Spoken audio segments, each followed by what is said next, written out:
हरे कृष्णा। तो आज हम शुरुआत करेंगे भगवत गीता के अध्याय 2 के श्लोक 47 से, जो कुछ इस प्रकार है।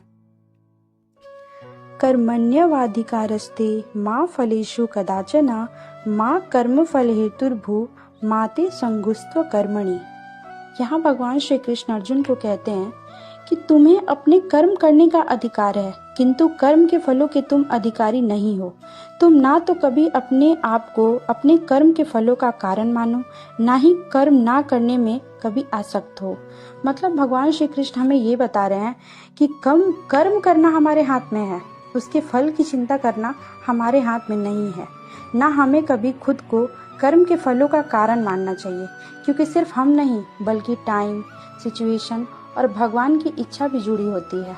हमें कभी कर्म ना करने का, कभी कर्म से नहीं भागना चाहिए, उसकी चिंता भी नहीं करना चाहिए, क्योंकि ये हमारे हाथ में नहीं है, भगवान के हाथ में है। जैसा कि आप समझिए कि एक किसान है जो हर साल बीज बोता है, हर साल सींचता है, पर क्या बारिश उसके हाथ में है?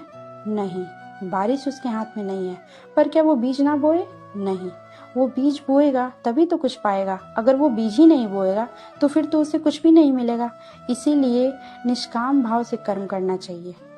क्या आपको पता है, निष्काम भाव से कर्म करना यानी बिना किसी फल की चिंता किए बिना कर्म करने का एक फायदा है, और वो फायदा ये है कि अगर हम अपने काम में सक्सेस पाते हैं या नहीं पाते हैं, लेकिन हमें एक एक्सपीरियंस मिलता है जिसे हम अपने आगे आने वाले कार्य में यूज कर सकते हैं। जैसे देखिए, यहाँ भगवान श्री कृष्ण भी अर्जुन को यही कहते हैं, फलासक्ति रहित होकर कर्म करने का आज्ञा देते हैं। मतलब बिना किसी फल की चिंता, बिना किसी फल के लालच किए बिना युद्ध करने को कहते हैं।